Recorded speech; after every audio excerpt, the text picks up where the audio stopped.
جن لوگوں نے ڈائریکٹلی گستاخیاں کی ہوئی ہیں نبی صلی اللہ علیہ وآلہ وسلم کی شان میں، وہ تو آپ کے رحمہ اللہ ہیں، وہ تو آپ کے بزرگان دین ہیں، وہ تو آپ کے علماء کرام ہیں. میں نہیں کہتا علماء کرائم ہے، مجرم علماء. ان کے بارے میں بھی آپ کا اس وقت عشق رسول کی آپ کی نس کو نہیں پھڑکتی ہے.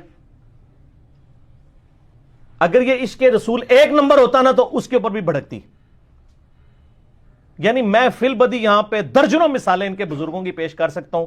صراحتاً نبی علیہ السلام کا نام لے کے انہوں نے گستاخیاں کی ہوئی ہیں. جہاں پہ تعویل کی بھی کوئی گنجائش نہیں ہے، ان سارے بزرگوں کے اوپر 295C لگتی ہے. اور جو ان کا جھوٹا دفاع آج تک کر رہے ہیں ان پہ بھی 295C لگتی ہے.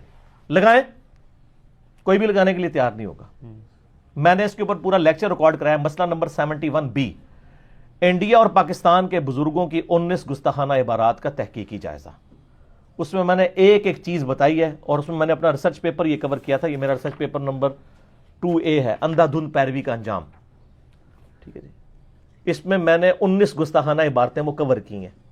اسی کو میں نے اس لیکچر کے اندر یعنی سمجھایا ہے، اور کسی کو فتویٰ نہیں لگایا. بزرگوں کے نام احترام سے لکھے ہیں، ان کی عبارتیں لکھی ہیں، نیچے قرآن و حدیث لکھا ہے کہ قرآن و حدیث یہ کہتا ہے، بزرگ یہ کہتے ہیں. اور میں نے یہ نہیں کہا کہ بزرگ کافر ہیں یا بزرگوں نے کفر کہا ہے. میں نے اینڈ پہ لکھا ہے کہ یہ سب کچھ پڑھنے کے بعد فیصلہ آپ کے ہاتھ میں ہے. اینڈ پہ یہ لکھ دیا.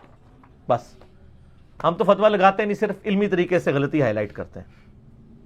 تو یہ انہی لوگ ہمارے جتنے بھی یہ یہاں پہ بڑے بڑے علماء ہیں جو عشق رسول کا جھنڈا اٹھائے ہوئے ہیں سو کالڈ اپنے زوم میں، جن سے ہمیں اپنی محبت رسول کا سرٹیفکیٹ لینے کی ضرورت پڑتی ہے. ہمیں سے مراد ہے آپ لوگوں کو، مجھے نہیں. مجھے نہیں ضرورت. مجھے تو ان کے بزرگوں کے وہ کرتوت پتہ ہے کہ یہ اپنے بزرگوں کے عشق رسول کا سرٹیفکیٹ میرے سے آ کے لیں. ادروائز ان کی امام تو ان کو چھوڑ کے جا چکی ہے میرے لیکچر سن کے. ان کو ہمارے سرٹیفکیٹ کی ضرورت ہے.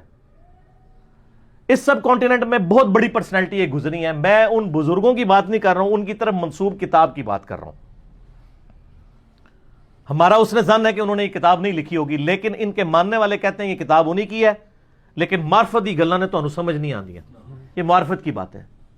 اس سب کانٹیننٹ میں بہت بڑی پرسنالٹی، اور تصوف میں فارسی زبان میں سب سے پہلے ٹیکسٹ بک جس بندے نے لکھی ہے وہ علی بن عثمان حجویری ہے، المتوفی 465 ہجری، جن کو فوت ہوئے ہوئے تقریباً 1100 سال ہونے والے ہیں. آج 1440 ہجری چل رہا ہے. المعروف داتا گنج بخش، ان کی طرف ایک کتاب منسوب ہے کشف المحجوب. میں منسوب کا لفظ اس لیے بول رہا ہوں کہ میں نہیں گمان کرتا کہ اتنی بڑی پرسنالٹی جن کا بڑا ہونا ہم نے آپ کے کہنے پہ مانا ہوا ہے، ہمیں تو پتہ نہیں ہے، تو وہ ایسی بات کر سکتے ہیں. ان کی کتاب آپ دیکھیں، بریلویوں نے بھی ترجمہ چھاپا ہوا ہے اور دیوبندیوں نے بھی، یعنی مولانا فضل الرحمان صاحب کے بزرگوں نے بھی چھاپا ہوا ہے اس کا ترجمہ، اور جو دوسری پارٹی ہے ان کے بزرگوں نے بھی. وہ آپ کو مارکیٹ میں اویلیبل ہے. ہم انشاءاللہ تعالیٰ اس کے میرے پاس کتابیں پڑھی ہوئی ہیں، JPGs بھی اٹیچ کر دیں گے. اس میں جو 14th چیپٹر ہے صحو اور سکر کا بیان، یہ چیپٹر کا نام ہے. تصوف میں دو ٹرمنالوجیز ہیں، صحو اور سکر. صحو کہتے ہیں کہ کوئی شخص بھول کر غلطی کر لے، بھول چوک ہو جائے، اور سکر ہوتا ہے کہ وہ شخص غلطی کرے، بھولا ہوا نہ ہو، لیکن اس وقت وہ ایسے عشق کے نشے میں گم ہو کہ اسے پتہ ہی نہ چلے کہ وہ کیا کر رہا ہے. ٹھیک ہے، یعنی عشق بھی نشے گم کے نہ کرتے گستاخی ہی جے، چنگا کام کوئی نہیں ہوتا. اچھا، تو یہ چیپٹر آپ پڑھ کے دیکھ لیں.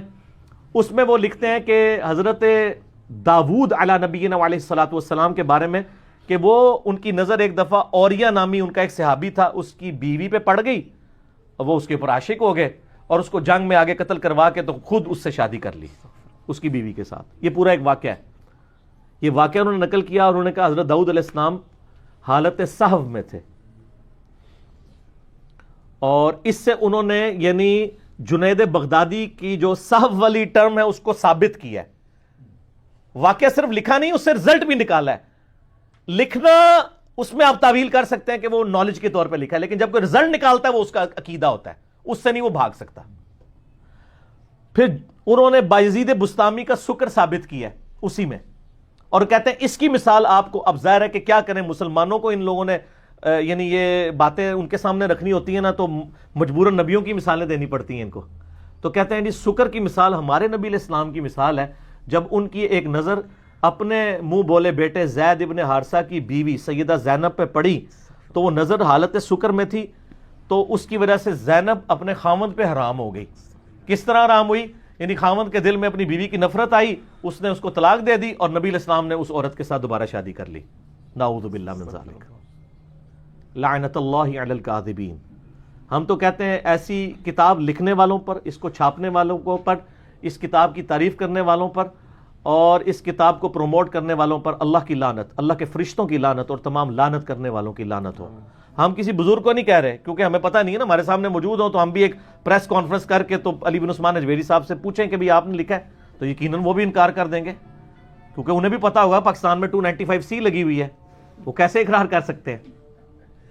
ٹھیک ہے, یہ واقعہ انہوں نے لکھ کے اس سے بازید بستامی کا سکر ثابت کیا اور کہا کہ نبی علیہ السلام بھی حالت سکر میں تھے.